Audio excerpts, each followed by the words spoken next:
Well, Dr. Parrott, thank you so much for joining me on this episode of Linch with a Leader. It is an honor to have you.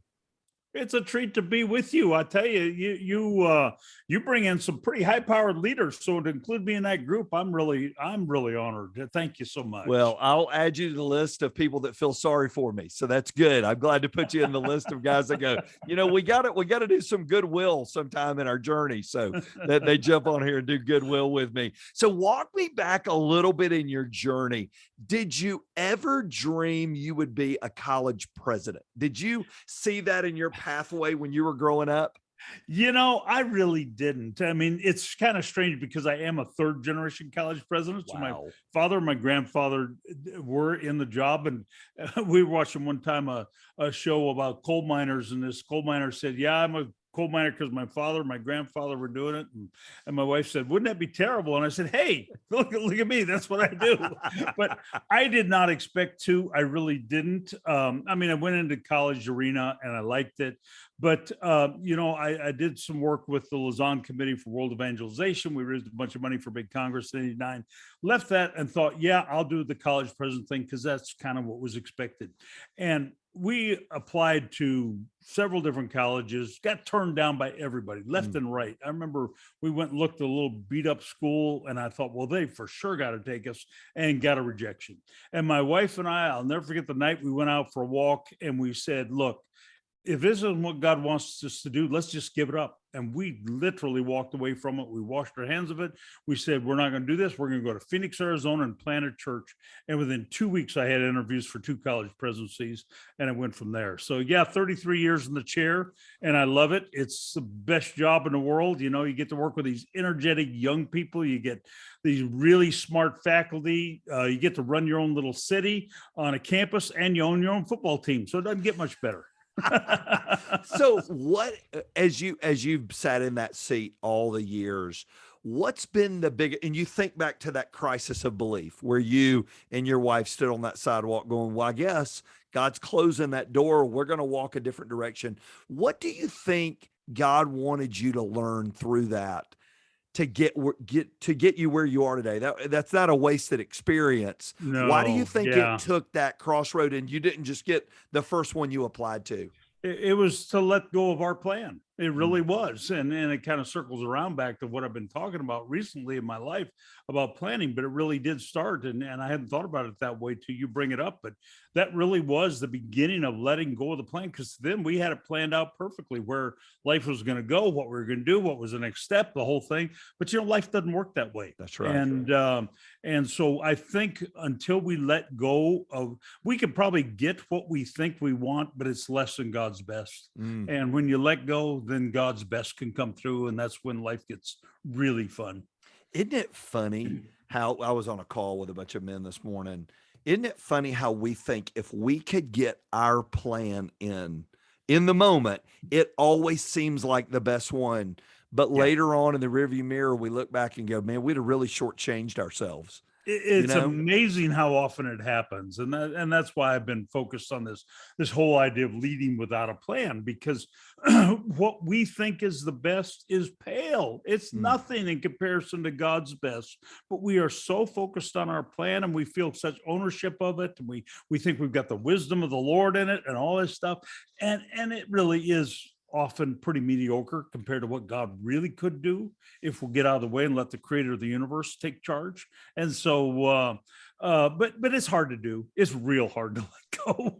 It really want is. To be in charge. Yeah. Golly. Yeah. And it never gets easier, So No. I wanted to be in charge when I was in my 20s, and now that I'm in my 50s, I feel like I have more authority to be in charge now. Yep. and we never are. So where did the faith journey for you? Because faith is such a critical piece of your story in your life and what we're going to talk about today. How did the whole faith journey begin for you and become real for you? Well, I grew up in a parsonage with a pastor, and I remember kneeling at an altar when I was 6 years old, and it's still a fresh memory. And so always was part of the church and understood the the love of God in my life. And that developed probably in a much more serious faith during college years when I started to really examine it and ask harder questions and let it grow and develop. And then spent a lot of time in ministry leadership in the broader church. So I learned a lot of different perspectives from across the denominational differences, geographic differences around the world. And I saw that commonality we have in Christ, those things that matter the very most. We get so hung up, especially the American church, on things that are on the fringes. Yep. Let's get to what matters the very most, and let's cherish that, and let's build our faith into that. So I think my faith probably gets simpler as the years go by, and it's more just love of God, belief and absolute trust in the sovereignty of God, and realize that we're absolutely nothing without him. And I think it just gets simpler and simpler.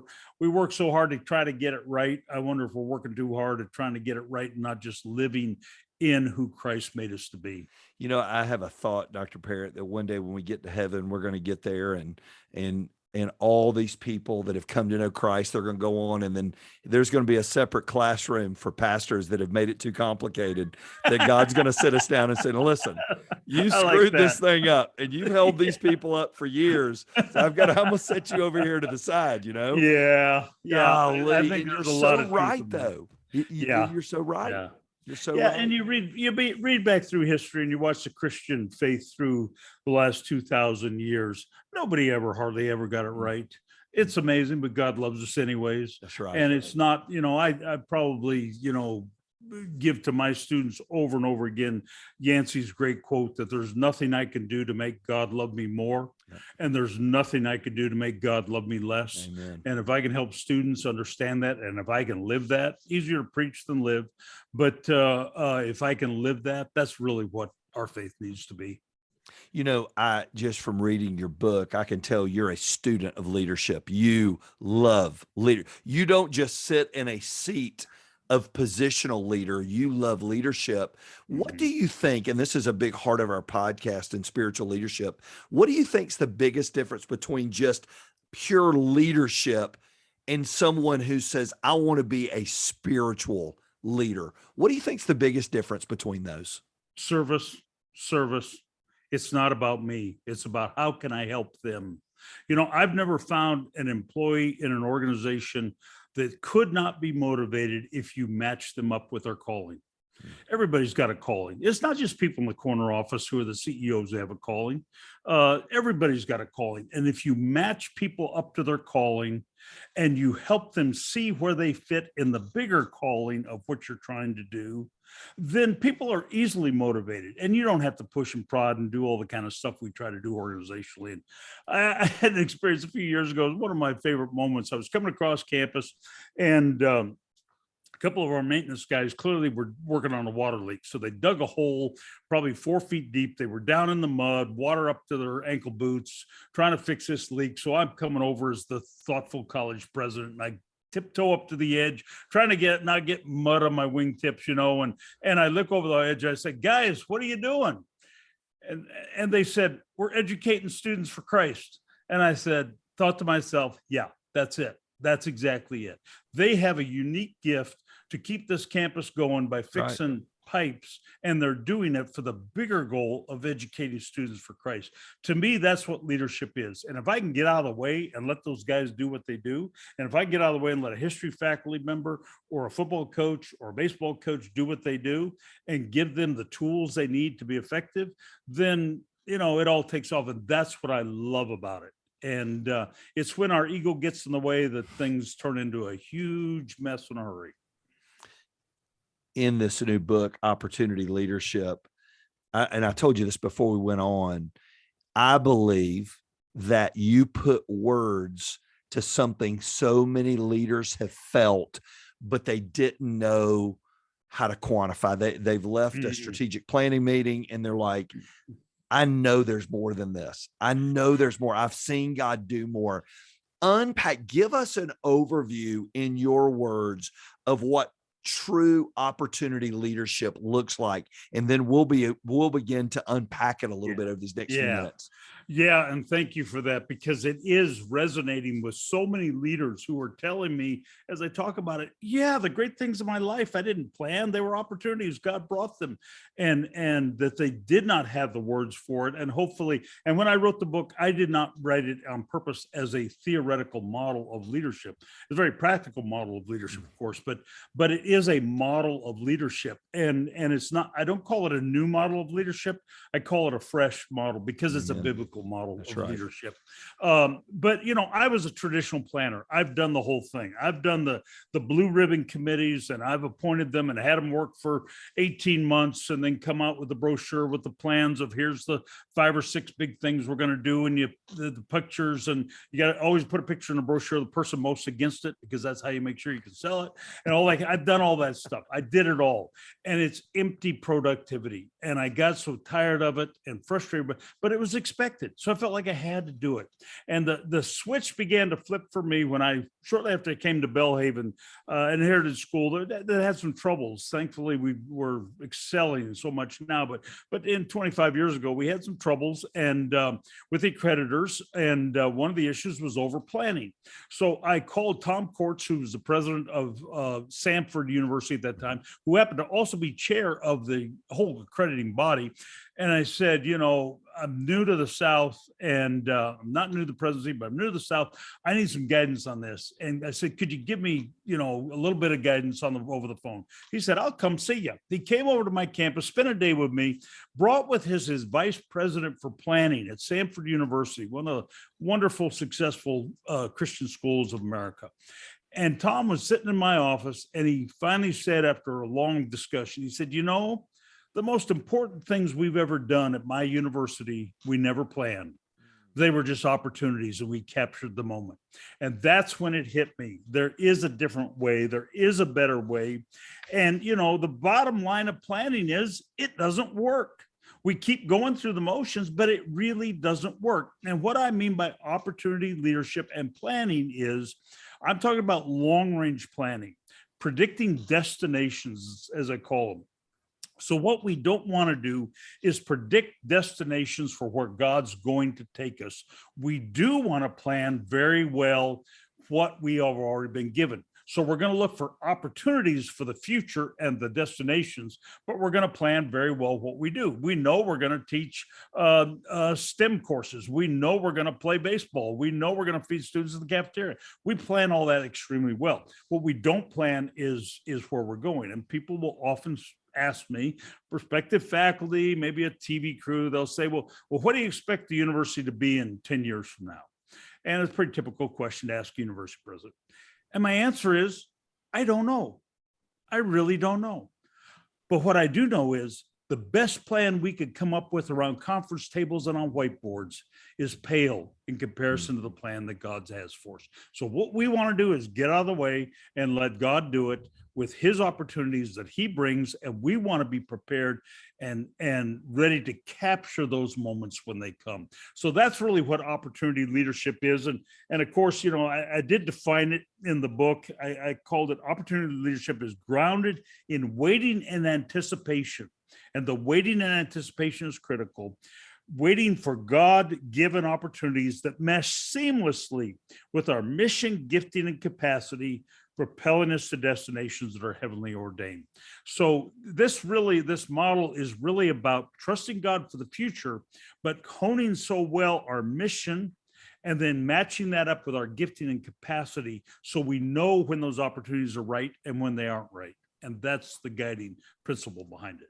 And I think so if you were coaching a leader who is, most people listening to this podcast are leaders. I mean, they're people that may be in different levels of leadership, but they're leaders in academia, or they're leaders in athletics, or in government work, or in the business sector. And they say, how do I know that it's God that's leading me to do it? How do I know? It's easier for me to plan it and just hope it turns out well than to know this is when God is up to something, this is what it looks like. What would you tell them? I think that's such a critical question, and really gets to the core of it. And I wrote a chapter in the book called "Staying in Your Lane," and the concept is that we're driving along, and somebody in the next lane going the same direction we are looks a lot like what we do, and it'd be easy to just drift into that lane. But when we get out of our lane, that's when things don't work well, and we don't find God's very best. Mm. And so it's a fresh understanding of mission at a much deeper level. I asked 15 really hard questions in the book, and they are really hard, about mission and really what's the vitalness in the mission, not the what, when, where, and who. That's what we talk about all the time in leadership. We're talking about the why. What's the why for what we do?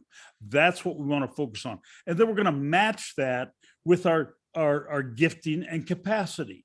And so you've got to have the right culture. And so a lot of the book is dedicated to how do you build this culture that you can do this? Because if you do it straight up, you're going to get fired. Yeah. You've got to build a culture around it. That's I mean, right. that's going to happen. That's predictable. That is going to happen. So you got to build a culture around it. You got to bring people on board, etc. But you build a gifting among the people. I mean, my folks, the folks that I lean on are all generalists. They're not specialists. I want people who can flex and change, and they know I can walk into their office most any day and say, I want you to take on a new project, and they're going a whole new direction. And so what's our gifting that we can do it? And then what's our capacity? What do we have the ability to do? And sometimes there are times we're just stretched to the limit, and that means God's not got something new for us. But, sometimes there are opportunities. So, what I find is that God's wind blows very gently, and it's a matter of being sensitive to that wind at the right moment so you can capture those opportunities. And so if you don't understand your mission, the whole model doesn't work. Because if you're just going out to what's showy or what's the latest glitzy thing, or what moves the dial the fastest, the farthest, that makes people ooh and ah, this isn't going to work. What it does do is when you really do let go of this iron grip on planning, it just frees up God to work in your life and ministry like you never imagined possible. How do you build margin in your life as a leader? Because your schedule's full. Not only are you writing, but you're leading a university with all the components and facets of that, leading a family. How do you build in margin so you can see and hear from the Lord as a leader? Well, for one thing, I don't have planning meetings, so it takes a lot of time. That's fantastic. That's fantastic. We had a weather incident here in town this morning, and there's 3 private colleges, and we're all texting back and forth, and we just made a decision. We closed down. I got one from another one. Well, we have a cabinet meeting soon to decide. I felt like, well, the storm's going to be here before you get done with your meeting. You better hurry up, But so I don't plan. I trust people. I delegate as much as I can. One of my desires as the president of the university is I don't do anything somebody else could do. So if somebody else could do it, then I don't do it. That doesn't mean they do it as well always. I often, my wife will tease me sometimes. She said, well, why'd you let him do that? You could have done it so much better. I said, well, a couple of reasons. First is I'll never learn to do it if I don't give them a chance. And secondly, somebody gave me a chance when I was in my 30s to do it, and I fumbled it around too. So, if it's really critical, I'm going to keep my hands pretty tight on it. And I know everything that's going on. There's nothing that goes on I don't know about. But I'm not trying to operate the place daily. And then I build in margin on purpose. I block either days or half days, or I work in about 3-week schedules, and I don't have meetings that don't matter. And so I have very few meetings. I'm more bouncing around on the phone or on email or doing my own thing, rather than just going from one meeting to the next. When I hear these presidents and they say, well, I've got one meeting on top of another all day long, I feel like saying, how are you ever going to think? How are you ever going to see what God's doing if you're just going from one meeting to the next and they're not productive? Right. We can make a lot of big decisions. So I think that's one of the fallacies of planning. We think it takes a lot of time. It really doesn't. You can make decisions pretty fast. If you know people, you trust people, you got a rapport with them, you can do stand-up meetings and go fast. But I block, I'm home for dinner every night with my family. I don't go to a lot of stuff I don't have to. I always tell university presidents, first thing you got to learn as university president, where's the back door to the gym? Show up for the first half, be real visible, and then when they tip off for the second half, go out the back door. So It's showing true. up is important at times. Showing up matters, and I get that. And so I do that, but I don't do it without a purpose. I think everybody hears this and goes, I get it. I love this. Why are leaders scared of it though? Because I think it is scary. Why do you think it's scary? Why do you think it scares leaders so much? I think it scares leaders, first of all, because our boards expect it. You know, I kind of wrote, I wanted to show the kind of the radicalness of this, and I didn't know how to do that in the book. So I wrote it's the only fictitious scenario in the book. Everything else was an absolute event of what happened. But I wrote this fictitious scenario about this CEO of a Fortune 500 company, and he's going to the annual meeting in New York, and all the stockholders are there, and the press is there, and the whole thing. And they're expecting the plans for the coming year, and they, you know, every year the plans are out. The plans never measure up, but they're all excited about the new plan and where we're going to go and what we're going to do. Of course, they never report on the last one, all that kind of stuff. So he gets up and he says, you know, we're going to do things differently. I've never been more excited about our future. We're going to just trust God for whatever he gives to us. And we're not going to have a plan. We may have more customers. We may have fewer. We may have new products. We may cut some. We may go into new territories. We may not. We're just going to trust God for whatever that is. And God's plan is better than our plan. And then I write that within minutes of the first tweet going out, the stock goes in the tank, the senior leadership quits before the end of the day, and the president's fired before nightfall. And that's what will happen. And I think we're scared to death as a leader. What do I do if I don't lead the planning? Where's my value added here? And so we expect that we are supposed to do this thing called leadership that's built around this antiquated planning model we know doesn't work and fills up a whole bunch of time for a whole bunch of people. But we think the board expects it because of their businesses, they do planning. Donors expect it because why would anybody give if I don't give a vision? It's how I keep control of things that are going on. It's how I show that I'm deliberative, that I take all this time to make these decisions. It's you know, there's this whole idea of, well, if I can't measure it, it's not any good. So we got to put up measurements for everything. Well, you know, in your world and in mine, the things that matter most, you can't measure. That's right. I can measure enrollment, and I can measure money, but I can't measure transformation in somebody's life. I can't measure a faculty member who sat with a student for 2 hours and helped them understand a Christian worldview in a way they'd never seen it before, or a baseball player who found the Lord during batting practice because somebody cared about him because his grandmother died. I can't measure that stuff. The stuff that matters most, I can't measure. And so, you know, helping to let go of that, but it's hard and it's scary. And the only way you can do it is to prove that it'll work. If you don't prove it'll work, you never let go of this really albatross of planning that's holding us back from so much. You know, and we even go back to our roots and in our faith. It all begins with surrender, and surrender's scary because we're surrendering to something we can't see, into a place we don't know, into the hands of somebody that we're just learning to trust.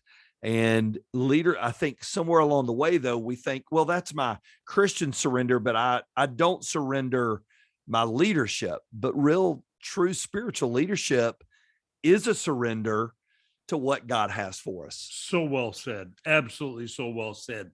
And it is hard to do. Leading without a plan is the plan.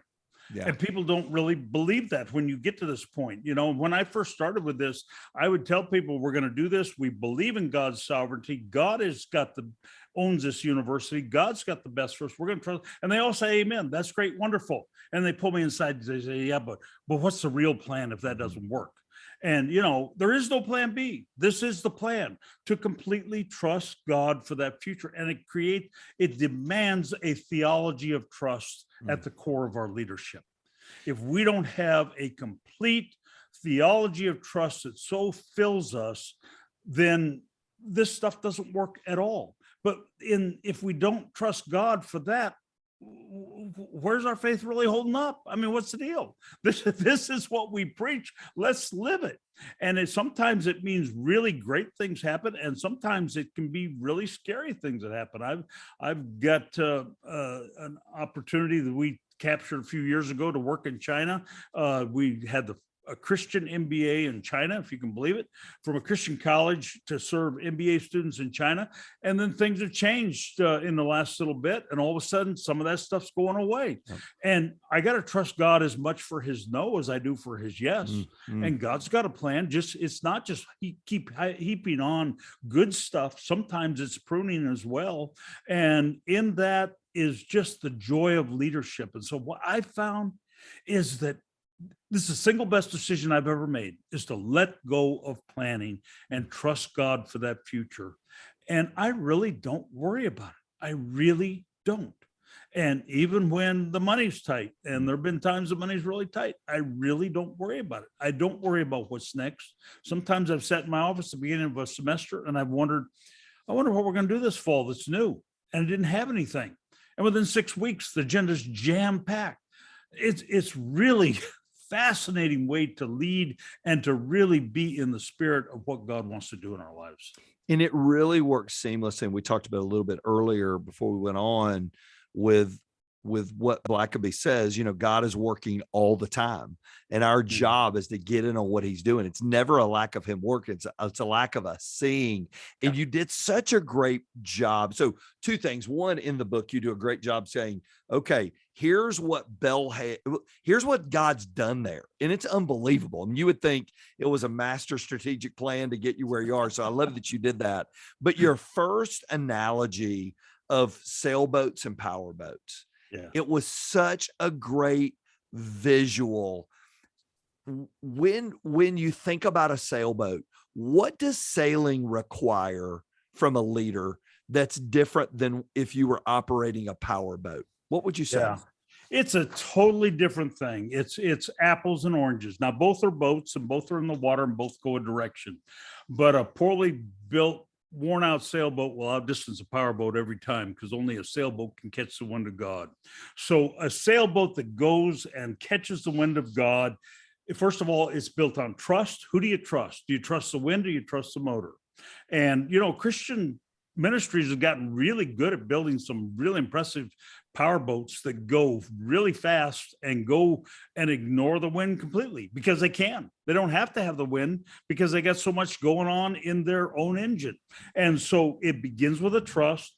It's about a focus. I think a sailboat is about listening to watching the wind, listening to the wind, listening to how the boat interacts with the wind. It's looking up at the vastness of the sky. A power boat, when I'm in my power boat, all I hear is the motor, and I'm focused down at the controls, and that's about it. It's very inward. It's about preparation.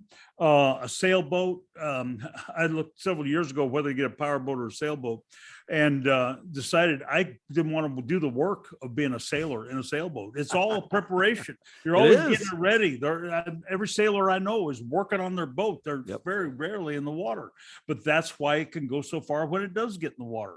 And so it's about a level of preparation where with a power boat, you just get in and go. It's about control, back what we talked about, sailboats require, especially, elite racing. You watch those teams and they're well orchestrated and they work together and they move quickly and they adapt to the whole thing, where a powerboat is one guy at the motor and just pressing it forward. It's about direction, limitless endurance versus how much you can get out of a tank of gas. It's about relationships. I sometimes go down the coast of Alabama and look out, and if a sailboat comes along out in the water, everybody who's walking the beach stops and looks at the sailboat.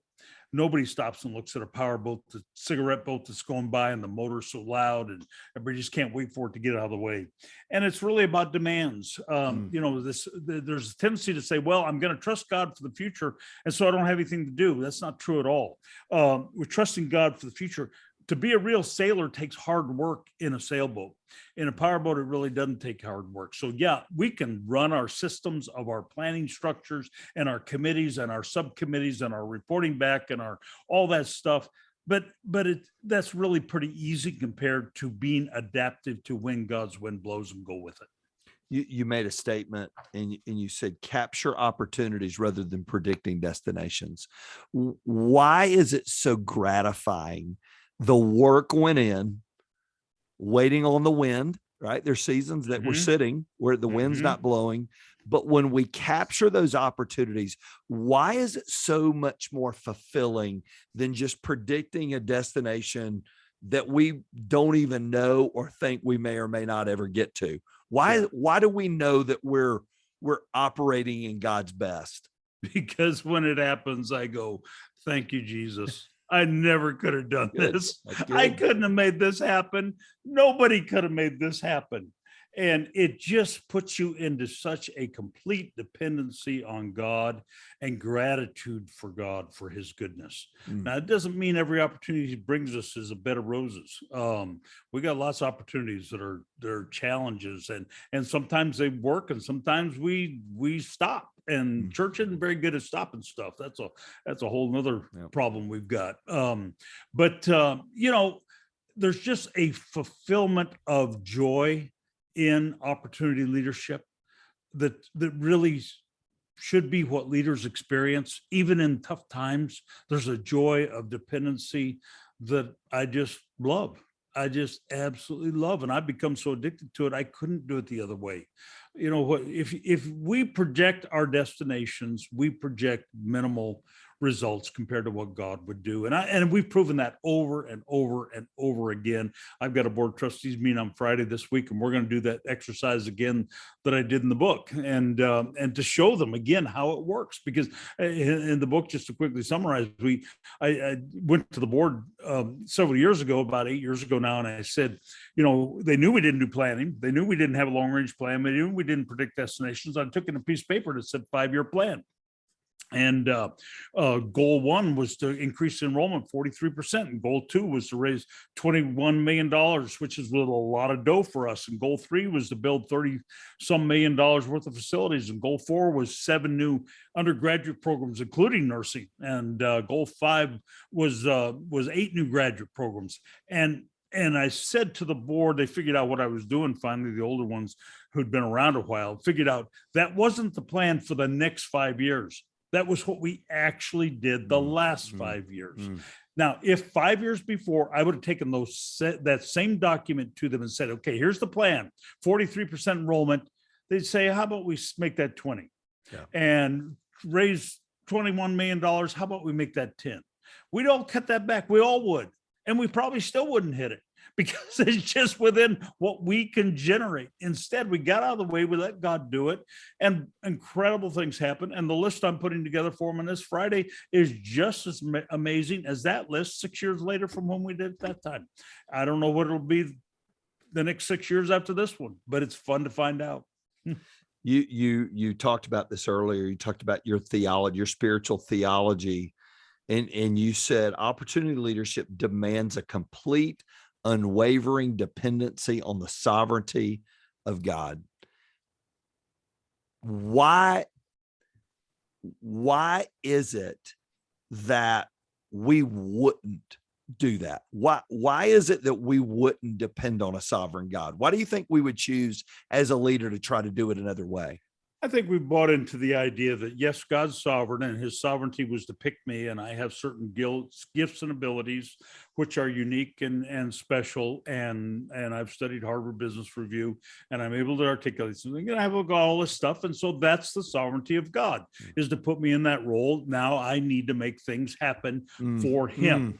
And I think this is just going another step. I'm not asking people to give up what you learned from Harvard Business Review. I study it all the time. I'm not asking you to get rid of that. But at the end of the day, either God's sovereign or he's not. And if God really is sovereign, he's sovereign over the challenges and the opportunities that are going to come to our ministry or our business or whatever it may be. And we've got to trust him for that and let go of this iron grip enough to give him some room to work. Now, I don't think anybody's going to do it perfectly. I mean, it took me 20 years to get here. So it's going to take some time, but just begin. Let up a little bit. Let go of the grip a little bit. And I think one of my favorite endorsements for the book was from Jim Morgan, who was president of Krispy Kreme and turned that business around so dramatically. And he wrote about the book. He said, this is exactly what we did. This is how we did it. And so, this works whether it's business, a church, a university, a school, a ministry, even in the family. I mean, we all got plans for our kids. And if we hold an iron grip on that, I can guarantee you when they get to me, they're going to rebel. I can guarantee it 100% every time. That's right. Let go, give them a little space. And when you give them a little space, it's amazing what can do. And that holds across the board. So it's this real, genuine belief that God is sovereign beyond just appointing us into this role, but he's sovereign about our needs for every day.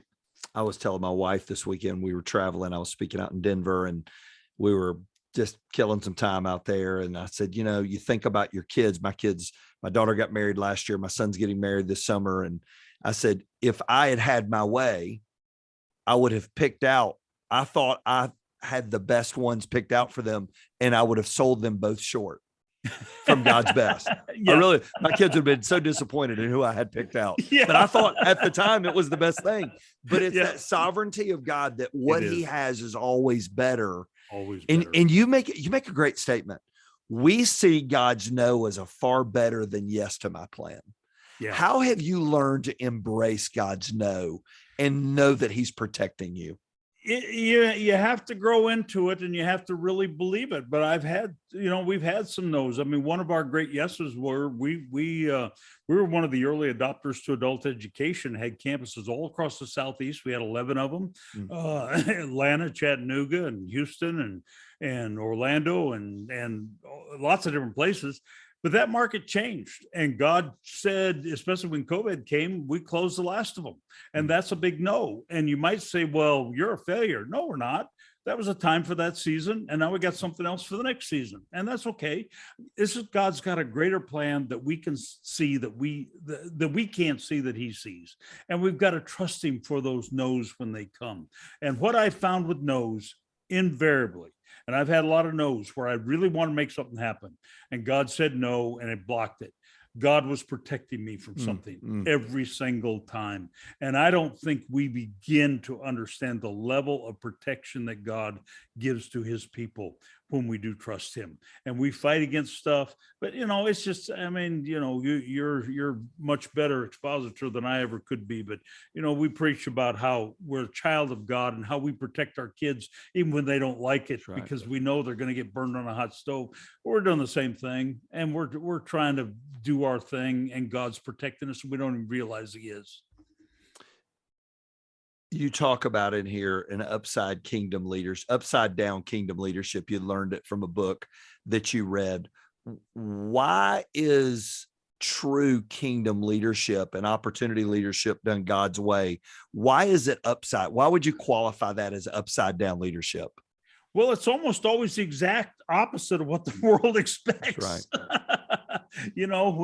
When Christ came and, people had believed in gods up to that point, but they never had a God who was willing to sacrifice and didn't want anything in return. Gods, the Greek era, Roman era, were all about you give to the God so you get something from the God. There was never a God that was about genuine love and sacrifice and all that kind of thing. So it's been upside down all the way through. I mean, Jesus hired his major guys who were going to be responsible for taking this message to the whole world without an interview. He walked up and said, "You're coming with me." I mean, that's right. Every time we turn around, it's upside down. And so, I think we've got to think differently about leadership as Christians to get a different model. And Jesus gives us lots of models of that. I've written about that, but I also took it out a little bit into the sports arena, because I think maybe people can maybe relate to it a little bit more. And I know you're a big sports leader and significant in baseball and football arenas and all, but I did this contrast between football and baseball. And it really was kind of fascinating. And because we've idealized these football coaches, Nick Saban, how he does it is the right way. Yep. And I've been to Nick Saban's training camp. It is remarkable. You should see the schedule on the big screens for those players, and each player has their own schedule.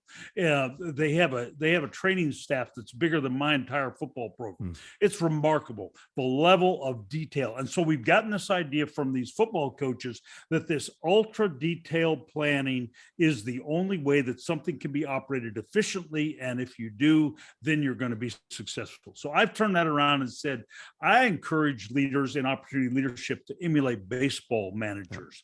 And it's completely different. Football is about control. It's about preciseness. It's about time constraint. It's about synchronized teamwork. It's about predetermined plan. And it's about winning every single game. Baseball, on the other hand, rewards anticipation. It's about personal ingenuity. You've been a baseball player at top level. You know what that is. Every member on the team does their thing differently. It's about flexibility. It's about interwoven purposes. And you can lose 30% of your games and still win the World Series. Yep. And, I think in leadership in Christian world, we've gotten fearful that a loss is a horrible thing. No, it's not. It's not bad at all. That's right. So I think we need a different model. So when I talk about upside down, let's get a different model. And if you can watch Jesus and emulate him, but if the baseball football thing works as well. But here's one interesting thing, and I know you follow sports so carefully because you're deeply involved at high levels with it. But when the pressure's on in a football game, the camera goes to the coach every single time. When the pressure's on in a baseball game, it goes to the pitcher or the batter. It goes to the person in the game. And I think as leaders, we've got to turn this thing upside down to also turn the spotlight around on the people who are really doing the work. My frontline people are the ones who are doing the work. I don't teach anybody. I don't coach anybody. I don't, they're doing it. I got to empower them. Let's put the spotlight on them. And and it was a great analogy in there because a baseball, I'll literally leave this call and I'm going to put on a uniform and head to a high school baseball game. Oh, that's great. And there's going to be something that's going to happen in that game. You've got to respond to. You've got to change pitchers. They've got a lefty coming up. You got to get a lefty ready in the pen. You don't know when you're planning the game the day before that lefty is going to be coming up with that situation. Right. And so you're responding in the moment rather than prescriptively saying, here's exactly what we're doing. Here's every bunt we're going to lay down. That was a great analogy. I had never thought about that before. And when you're in that dugout today, coaching that team, you're going to be sitting there watching the whole thing. You're going to look pretty relaxed. You're going to look pretty engaged with some of the players who are around, where a football coach is laser focused on that field. They got headsets on, so nobody else can talk to them except though they're allowed to talk to them. They're going up and down the sidelines. Look at the leadership model differences. It's remarkable. But we, especially Christian leaders, have gotten enamored with these football coaches as our model. And I think the Jesus model is much more like a baseball manager than it is a football coach. It's really, really interesting. And the great ones are playing chess while everybody else is playing checkers. They're always, you brought that up. It's the Mark Miller, they're a step ahead of you. They've done something ahead that they've gotten back to. You talk about, and I know we've got a time constraint here. I could talk to you all day. I'm the last person you need to meet with. Oh my gosh. I've got so many questions for you. You talked about 6 tendencies of opportunity leaders. And one of the things I want to talk about, 2 of them. One is they embrace speed. And I love that. Why is embracing speed so necessary if you're going to be an upside down kingdom, an opportunity leader like Jesus would have you be? Why is it so important that you're willing to embrace speed? Because speed wins. If think of it like the opportunities of life are like a river, not a lake. If you don't throw your bucket in, that piece of water is gone. It's not going to be there later. And we have embraced this planning model that means we got to anticipate every contingency that could possibly come, everything that could go right, everything that could go bad, project it all out, and then we'll make a decision. And by then it's too late. You miss the moment. And I had a couple of weeks ago, we had an opportunity come to us to start a doctorate of business administration in China with Shangqing University, which is rated the #1 university in China. They're equal with Harvard, and they came to us, wanted to start this doctorate of business administration. Well, one of the big issues was they wanted their students to take 2 classes at once, and our academic folks said they should take 1 class at once. It's the doctoral level. And anybody else would have stopped at that point and said, we got to work this out first. And I said, no, let's sign the contract. Let's make the commitment. We'll figure it out. And within 3 weeks, we had it figured out, and it worked out, and it worked out the way we wanted. But if we hadn't embraced speed, they would have stopped at that point and said, these folks are hesitant. We're not going to do this. We're going to go to somebody else, because they were looking at us from one of the other big flagship universities, really big flagship university. And the reason they went with us is because we could go fast. Now, speed wins. And whether that be at the moment of personal ministry. I mean, how many times do we see Jesus was headed one place? That's right. And somebody called him someplace else. He didn't say, well, let me go there and finish that because I got this meeting planned and I'll come see you tomorrow. No, he just went. And he changed direction immediately. And, speed wins. But we in the church have, what I've defined as the DNA of a sloth. And a sloth can't go fast. If you snuck up on a sloth, he could not get out of the way. Yep. Because the DNA is programmed. He cannot move fast. And the church has a DNA of slowness that's built on fear. We're scared to death of making a mistake. It's built on comfort. It may not be perfect what we got, but it's pretty comfortable. It's built on intimidation. We see, well, we can't do that because the big guys do that, or the other universities do, the other churches, the other businesses do that. We can't do that. And it's based on assumptions. That's right. Based on assumptions of where the limits are. COVID is a horrible thing. Absolutely horrible. So many levels. But the one thing COVID did is broke a lot of assumptions for us. That's right. Churches can have church without having a Sunday morning service, and restaurants can have serve meals without people coming in, and presidential inaugurations can happen without a crowd.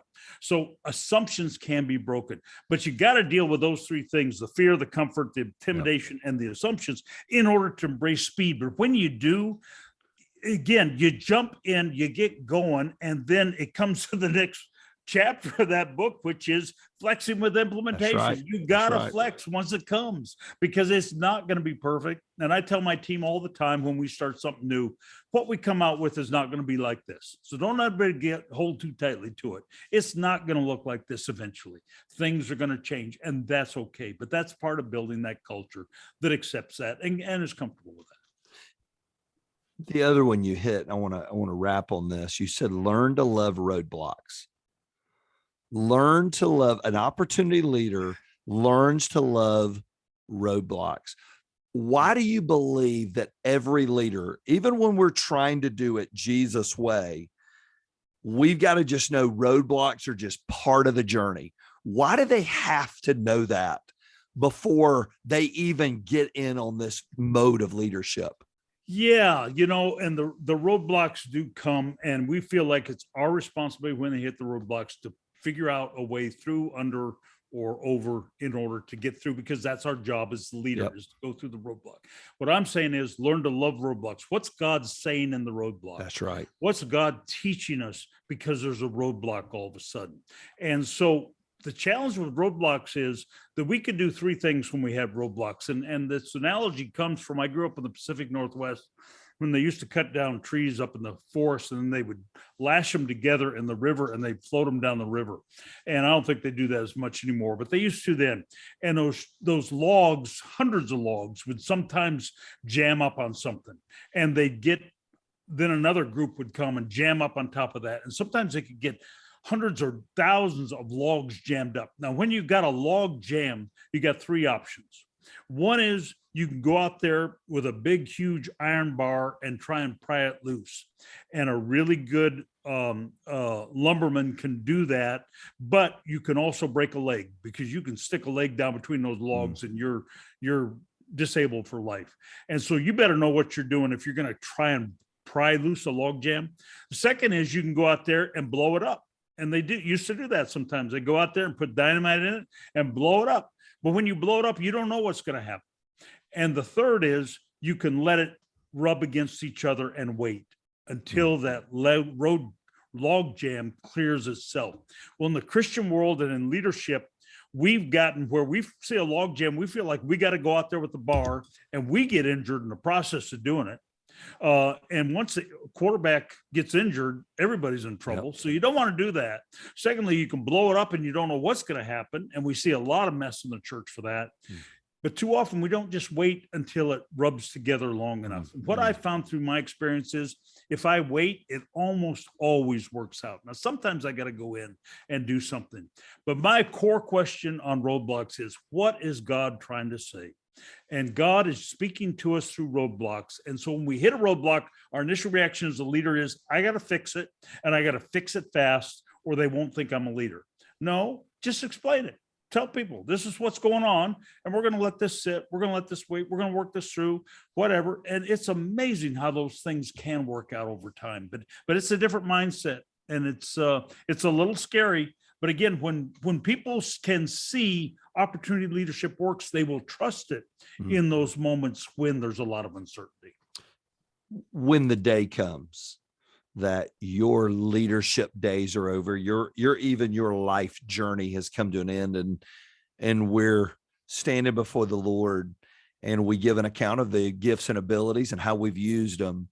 What do you hope he says to you about how you have led in the position and the places that he's given you to lead? What do you hope you hear from his lips one day? I hope I hear you did much more because you stayed humble.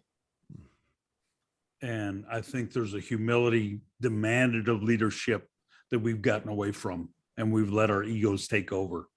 And I want to watch that one every single day. You know, when other university presidents get appointed, I always tell them, when they put that chain around your neck of the university and put the seal there around your neck, that's not to remind you that you're the fount of all wisdom and knowledge and best decisions. That's to remind you got to make payroll to pay for other people do the job because you're dependent on them.